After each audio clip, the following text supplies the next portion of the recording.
Hi friends, நம்ம இன்றைக்கி இந்த வீடியோவில் கார்டனை தான் க்ளீன் பண்ண போகிறோம். ஸோ இந்த வீடியோவில் நான் வந்து ஃபுல்லுமே க்ளீன் பண்ணி முடிக்க மாட்டேன். ஸோ அதனால் இந்த வீடியோவை பார்ட் 1 பார்ட் 2 அந்த மாதிரி ஸ்ப்ளிட் பண்ணி போடலாம் அப்படின்னு ஐடியா தான் அந்த வீடியோ போட்டிருக்கிறேன். ஸோ இங்கே பார்த்தீங்கன்னா இப்போ வந்து மழை பெய்திருக்குல, நிறைய அந்த மரத்தில் வந்து இலை எல்லாம் விழுந்து நம்ம செடி இந்த செடி தொட்டிக்கு கீழே எல்லாம் ஃபுல்லாக இலை எல்லாம் விழுந்து ஒரு மாதிரி ரொம்ப பாசி பிடிச்ச மாதிரி இருக்குது. ஸோ அதெல்லாம் க்ளீன் பண்ணலான்னு தான் இன்றைக்கி வந்து தொடங்கினேன். ஸோ ஆனால் என்னால் இந்த ஒர்க்கை வந்து இன்றைக்கி கம்ப்ளீட் பண்ண முடியலை, மழையும் பெய்துட்டுருக்கா அதனால்.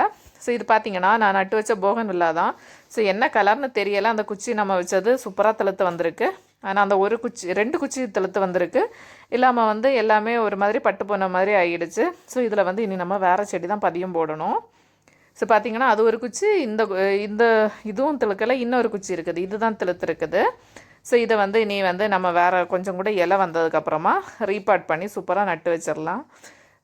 அப்புறமா இன்னும் கொஞ்சம் செடியெல்லாம் இருக்குது. இது வந்து ஒருத்தங்க கேட்டிருந்ததுனால நான் பதியம் போட்டு வச்சது. பாருங்கள், சூப்பராக வந்திருக்கு. அதுலேயுமே ஒரு பூ வந்திருக்கு, பார்க்கவே அழகாக இருக்குது.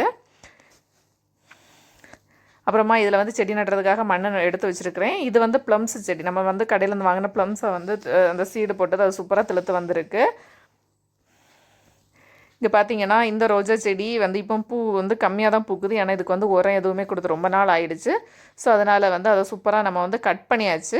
ஸோ அதுக்கப்புறமா இனி வந்து அதுக்கு மூடு இருக்குதுல்ல, செடியோட மூடு, இந்த மாதிரி ஒரு டூல் வாங்கி வச்சுக்கோங்க. இல்லைனா ஒரு காஞ்ச கம்பு குச்சி கொஞ்சம் ஸ்ட்ராங்காக இருக்க மாதிரி பார்த்துக்கோங்க. இல்லைனா ஏதாவது ஒரு கரண்டி மாதிரி ஏதோ ஒன்று வச்சு இந்த மாதிரி நீங்கள் எடுத்து நல்லா ஃபுல்லுமே நல்லா அந்த மண்ணை வந்து உதிரி உதிரி ஆக்குங்க.